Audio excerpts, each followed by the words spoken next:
एक लड़की थी जो कृष्ण जी की अनन्य भक्त थी।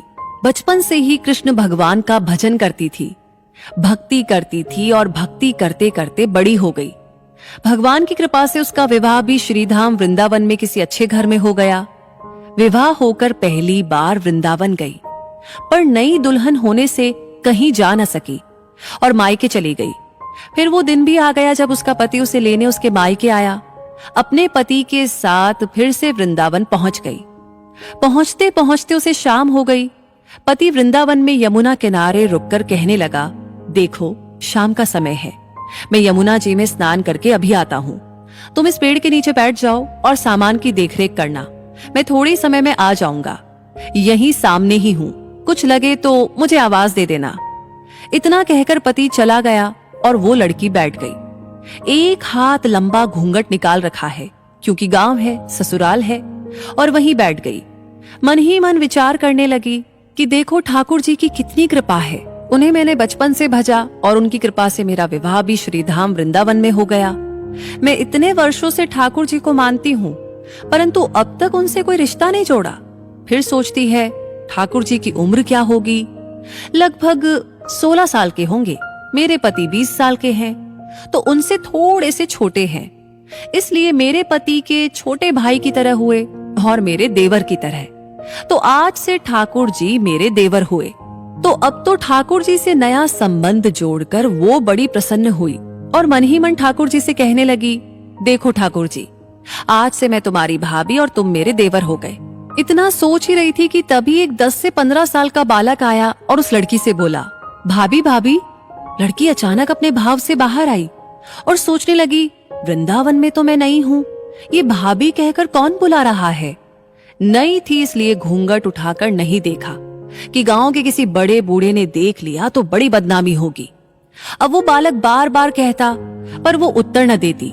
बालक पास आया और बोला, भाभी तनिक अपना चेहरा तो दिखाइए। अब वो सोचने लगी, अरे ये बालक तो बड़ी जिद कर रहा है, इसलिए कस के घूंघट पकड़कर बैठ गई कि कहीं घूंघट उठाकर देख ना ले। लेकिन उस बालक ने जबरदस्ती घूंघट उठाकर चेहरा देखा और भाग गया। थोड़ी देर में उसका पति आ गया। उसने सारी बात अपने पति से कही। पति ने कहा, तुमने मुझे आवाज क्यों नहीं दी। लड़की बोली, वो तो इतने में ही भाग गया था। पति बोला, चिंता मत करो, वृंदावन बहुत बड़ा थोड़ी ना है, कभी किसी गली में खेलता हुआ मिल गया तो हड्डी पसली एक कर दूंगा, फिर कभी ऐसा नहीं कर सकेगा। तुम्हें जहां भी दिखे मुझे जरूर बताना। फिर दोनों घर गए। कुछ दिन बाद उसकी सास ने अपने बेटे से कहा कि बेटा देख, तेरा विवाह हो गया, बहू मायके से भी आ गई, पर तुम दोनों अभी तक बांके बिहारी जी के दर्शन के लिए नहीं गए। कल जाकर बहू को दर्शन करा कर लाना। अब अगले दिन दोनों पति पत्नी ठाकुर जी के दर्शन के लिए मंदिर जाते हैं। मंदिर में बहुत भीड़ थी। लड़का कहने लगा, देखो तुम स्त्रियों के साथ आगे जाकर दर्शन करो, मैं भी आता हूँ। अब वो आगे गई पर घूंघट नहीं उठाती। उसे डर लगता कोई बड़ा बूढ़ा देखेगा तो कहेगा, नई बहू घूंघट के बिना घूम रही है। बहुत देर हो गई। पीछे से पति ने आकर कहा, अरे बावली, बिहारी जी सामने है, घूंघट काहे ना खोले। घूंघट ना खोलेगी तो दर्शन कैसे करेगी। अब उसे अपना घूंघट उठाया और जो बांके बिहारी जी की ओर देखा तो बांके बिहारी जी की जगह वही बालक मुस्कुराता हुआ दिखा। उसे देखकर वो एकदम से चिल्लाने लगी, सुनिए, जल्दी आइए, जल्दी आइए। पति पीछे से भागा भागा आया और बोला, क्या हुआ। लड़की बोली, उस दिन जो मुझे भाभी भाभी कहकर भागा था वो बालक मिल गया। पति ने कहा, कहाँ है, अब भी देखता हूँ उसे। तो ठाकुर जी की ओर इशारा करके बोली, ये रहा, आप ही के तो सामने है। उसके पति ने जो देखा तो अवाक रह गया और वहीं मंदिर में ही अपनी पत्नी के चरणों में गिर पड़ा। बोला, तुम धन्य हो, वास्तव में तुम्हारे हृदय में सच्चा भाव ठाकुर जी के प्रति है।